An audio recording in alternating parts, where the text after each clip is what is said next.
All right, hello, Wynwood Mural Festival. Welcome to New York City, the concrete jungle. That if you can make it here, you can make it anywhere. Street art capital of the world. Today I'm standing in front of Freeman Alley. My name is SACSIX. I'm going to take you inside. I'm going to show you some art from artists that are around the world, and I'm going to show you a little bit about how I wheatpaste. And let's have a great afternoon. Come on in. So this is Freeman's Alley here. Artists from around the world come here to place up their artwork, and it's a really incredible spot.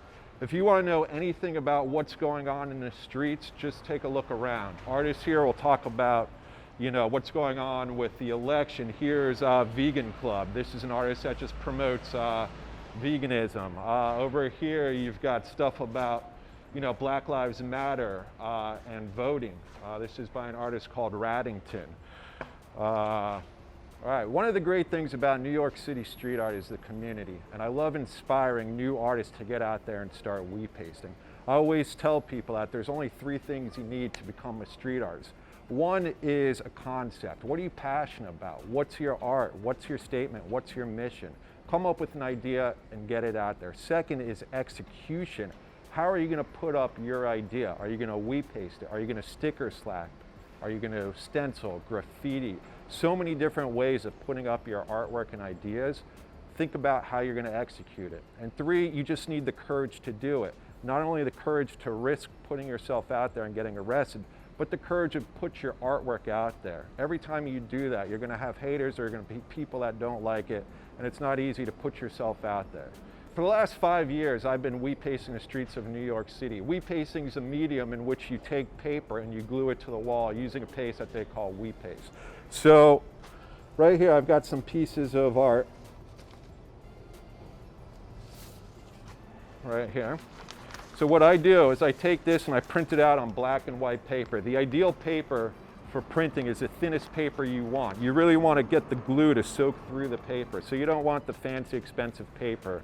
Again, the thinnest paper is the best paper. Here's a piece I did of Kamala Harris smashed up with the Fearless Girl, super political. A lot of the street art right now is about politics, it's about coronavirus.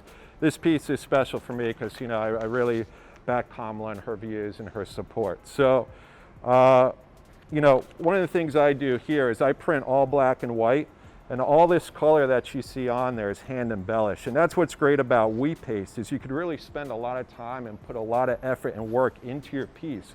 This probably took 2-3 hours to make, but I can go out in the streets and I can put it up in 30 seconds. So again, this was a black and white print. All the color on it's hand embellished. This is Mr. Poop, clearly with a point of view and saying fearless. And again, here is some wheatpaste. Wheatpaste is just the medium that you use to stick it to the wall. The art itself could be any type of medium.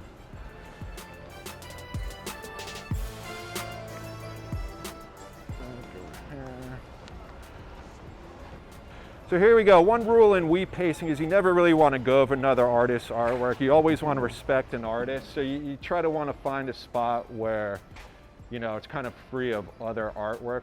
Right here, there's been some wheatpaste cover up. I see some graffiti, which has also been covered up. But, this is a pretty safe spot for me to put up a piece without going over anyone. So again, part of the tools of the trade are a bucket of paste right here. There's no right way to make paste. There's only a wrong way to make paste. Everyone's got a different method and practice to make their paste. Some people like to cook it. Others buy store-bought ingredients. I've got a variation of adhesives that I mix together. So again, there's no right as long as it works and it stays up a long time. Everyone's got their own method. You're going to want a good brush here. The bigger the piece you want, the bigger the brush, is going to make it easier for putting up. So one tip I like to do is, this is a pretty safe, secure spot in the alleyway. But when you're out in the street, you never want to turn your back to oncoming traffic. A lot of the streets in New York City are one-way streets, so the cars are only going in one direction. You never want to turn your back to those cars. So since this is the only entrance to the alley, I'm going to stand like this and pace, keeping my eye on any vulnerable spots where people can walk by or come up. If I were to stand like this, you know, I can't see what's going on behind me, and you have no idea if someone is approaching or not. So I'm going to stand here. All right, the first thing you do in wheat pasting is you cover the background wall with paste.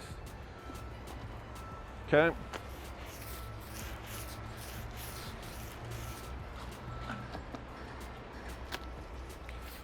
Again, you don't want to go over any graffiti or anyone's artwork. This is all stuff that's kind of been covered and gone over, so I'm not really going over anyone's artwork here.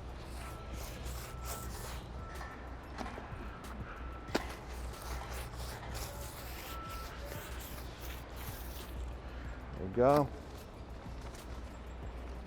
Then you're going to want to put the piece up, and then you're going to add another layer of glue over it.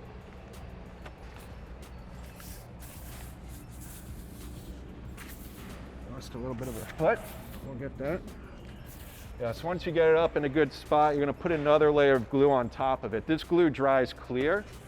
At first it doesn't look that way, but once it dries, you won't even see it. So you want to put another piece right on top of it, another layer. There you go. And then what I like to do after that is I just take my hand and I rub out all the air bubbles. You see that right there? So once you get out all the air, it really will adhere to the wall. And this is super thin paper, so again, the glue on top of it is going to soak through it and absorb with the glue behind it. Again, you can see these air bubbles coming out as I slide my hand on it.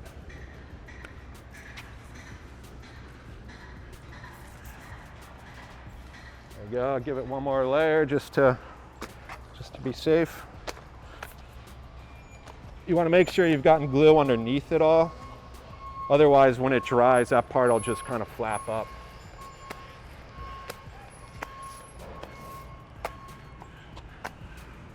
It's a messy sport, but. So, you know, here's a piece that I put 2-3 hours in at the studio, and it took me less than a minute to put up. So it's a great advantage of wheat pasting, is that you can really do a lot of art and get it out there pretty quickly, easily, and somewhat safe of getting arrested or caught by the cops.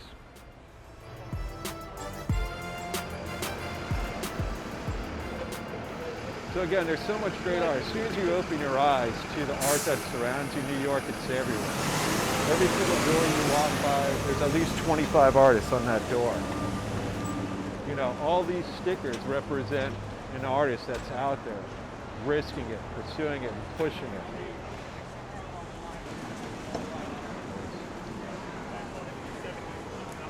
All right, so I kind of like this spot. I've got a Fauci Dr. Spock mashup piece. This is a great spot. This building's been iconic, street art all over it for the last 30 years. So I like this little spot down there in the corner.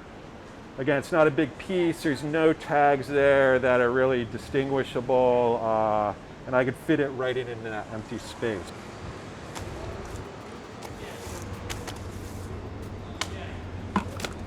So again, once the glue's on the background,